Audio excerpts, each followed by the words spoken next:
Voilà, on monte notre beau petit port Santa Maria. Beau rayon de soleil derrière le nuage, magnifique.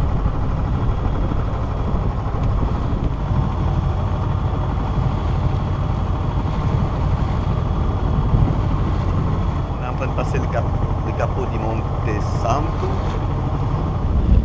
Et voilà, on va aller dans le fond du golfe, là-bas, où on sera abrité de ce coup de tabac d'ouest.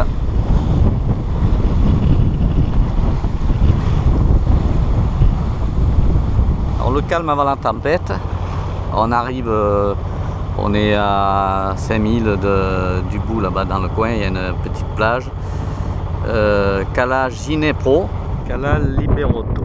On a changé de coin parce que là-bas ça nous amenait contre les cailloux et il y avait des vagues, alors que là, bon, il y a de petites plageettes, on est assez loin et en même temps on a mouillé dans 4 mètres de fond. Le 30 juin, voilà où on en est. On remonte, voile Volvo, 15 nœuds dans le pif avec de la vague. Ah mais ça, jamais vu. Hein. Une renverse comme ça. Ah c'était bien, on tapait une super sieste, hyper abrité. Mais bon, ça n'a pas duré. On passe le Cap Comino, mais il y a de la belle houle de face, des bons creux, ça nous freine pas mal. Voilà le cap, on est en train de le passer. Ah ça veut pas rien, hein. Encore quelques bonnes vagues, mais on a ramassé. Hein. Cap Comino, on a pris une sacrée branlée. Hein. Donc on va là-bas, à la Caleta, on va se mettre dans l'avant-port, poser la pioche, parce que voilà, là il y en a encore une, elles sont pas mal. Hein.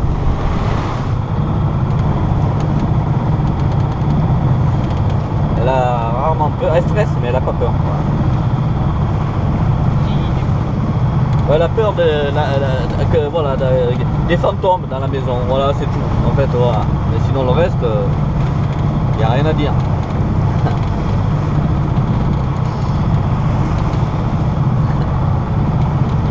Quand il lui arrive quelque chose, si je suis avec, c'est ta faute. C'est jamais sa faute à elle. Au moins psychologiquement, il n'y a aucun problème. Les autres, démerdez-vous avec ça. Pointe Santa Lucia et le phare fait la tour Santa Lucia. On arrive au mouillage, il y a un bateau au mouillage déjà, donc ben, ça fera deux.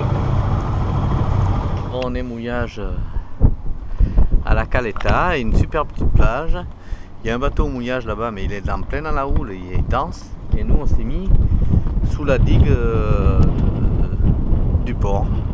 Là, on n'a plus de vagues, plus rien. Oh, quel bonheur. Et il commence à pleuvoir. Mais je suis en train de nettoyer, de dessaler mon bateau quand même. Il faut pas croire que je m'en occupe pas. Mais ça, vous le saviez déjà. Maintenant qu'elle est dedans, alors là, elle est heureuse. On est arrivé, nickel. Alors on s'essuie une petite tempête tropicale. Il y a 25 nœuds de vent et moi j'ai pris ma douche, changé et on est tout neuf. Bonjour à tout le monde. Bon, on a passé une nuit de rêve, la deuxième. Donc super bon mouillage, une tenue d'enfer. D'ailleurs là-bas c'est pareil. Et voilà, un quart d'heure après on est sous voile.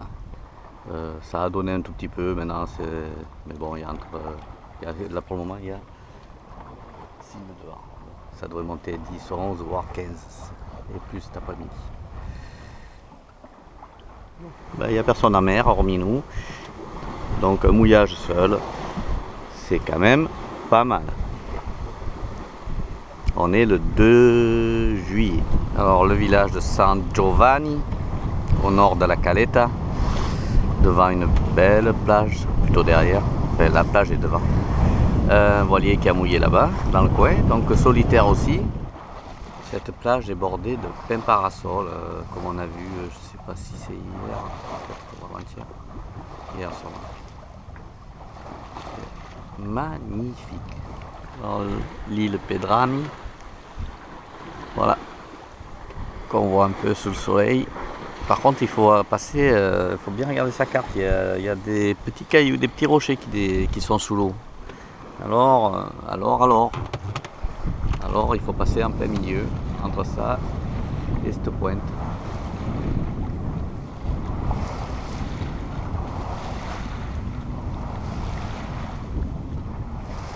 Alors tout le nord de l'île montagneux, donc pas de, il y avait pas de pêcheurs. C'est pour ça que la grotte de Fico a été découverte par un napolitain, quoi, un pêcheur napolitain, parce qu'il se protégeait des invasions et des maladies aussi, d'après ce que j'ai compris.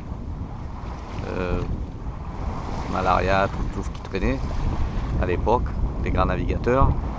Et donc ils étaient tous pasteurs ou cultivateurs, enfin à l'intérieur des terres, enfin des montagnes. Donc ils ont subi, on appelle ça des dissidents, c'est-à-dire qu'ils n'ont subi aucun régime dans le nord de la Sardaigne, autre que le leur. Que leur liberté de penser et d'exister.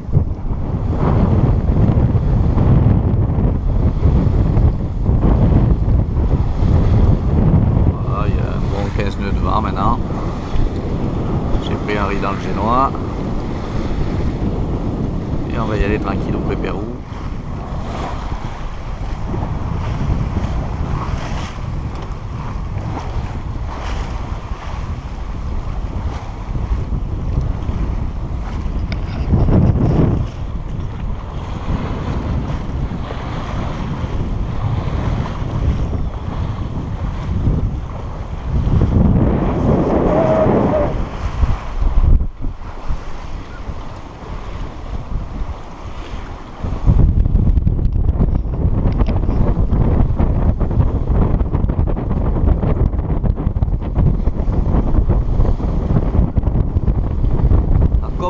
Buffo, ça buffe. Il y a du veineux, 18 veineux en permanence. Bon là j'ai pris 2 riz et demi dans le génois. La grand voile, bon ça va, elle est normale. Bon, mon cobuffe un pan. Et que ça souffle fort, on va se mettre à la brise sur le cap Coda-Cavallo. Et voilà, on est dans ce beau moment.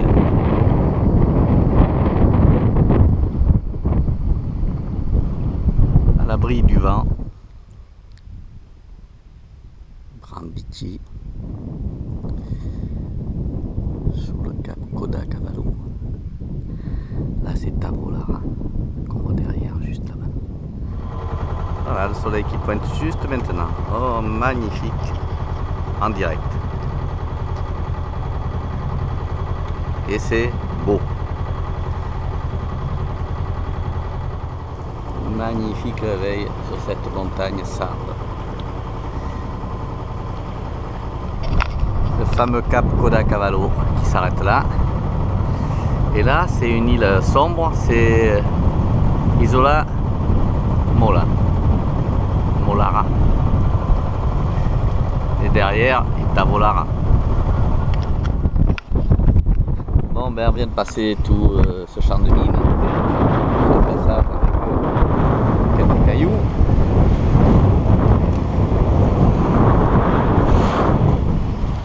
On est au-dessus de 7 nœuds.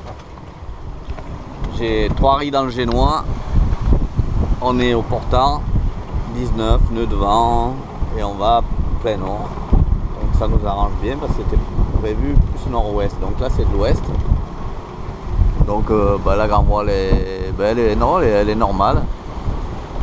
Voilà, jusqu'à 20 nœuds, il n'y a rien à dire. Enfin, j'aurais un riz, ça serait pas mal. Hein. Mais bon, le bateau, on n'est pas... On est quoi à la gîte? On est à 15 degrés de gîte, alors il n'y a rien à dire. Sardena Ferry qui arrive, donc bon, il n'y a aucun problème, il passe devant, mais il va plus vite que moi. Hein. Il va être au moins 25 nœuds, le type. Et depuis hier, on fait du bâbord à mur. Ça change un peu, bon on va user un peu les voiles de l'autre côté. On va filmer derrière un peu. Voilà cette majestueuse île Tavolara. Un ferry qui arrive, encore. Et un pêcheur qui traîne un filet derrière. Là. Et il ne faut pas que je me le fasse.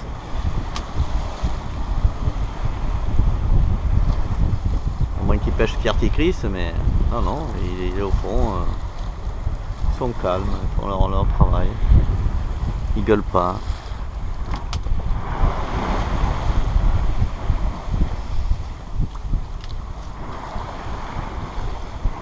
Ouais, c'est déjà bien ici. Capo Figari, on n'a pas mis longtemps pour venir. Il a bien marché. Bon, maintenant il y a 10 nœuds de vent, alors on n'avance presque plus. Il y a 5 nœuds quand même, faut arrêter.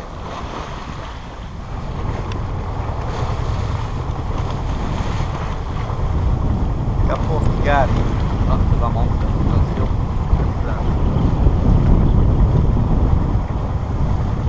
Bon, on est sous voile, ben, on va tirer des bords. Hein. Là on rentre dans cette baie.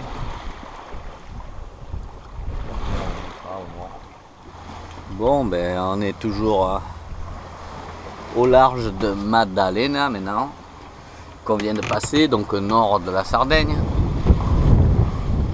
La Corse sous les nuages. Bon, ben on voit bien la Corse maintenant.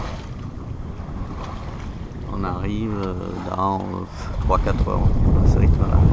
Bon, notre belle Corse qu'on retrouve.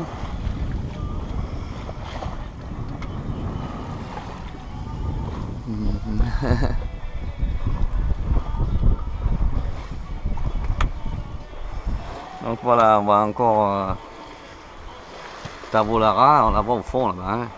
Immense style hein, qui est au fond. Impressionnant, on vient de là-bas. Le vent a tourné dans notre sens, ça nous arrange. On se fait des sénaves, mais là on va finir parce que là maintenant il y a 10 nœuds de vent, la mer est plate. Ben, un finish comme ça, il y a longtemps que ça m'est pas arrivé. On marche à 5 nœuds maintenant.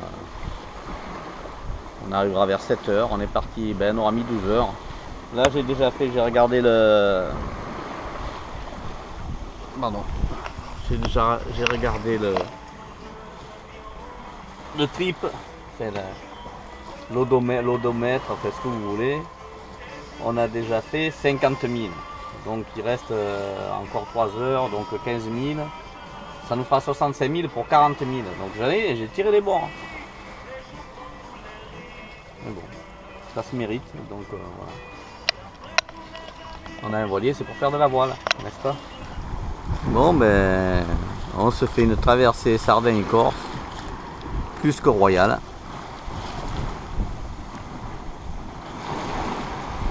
Parce qu'on a 12 nœuds de vent maintenant et on marche à plus de 6 nœuds. Donc rien à dire, tout va très bien. Ça va bien.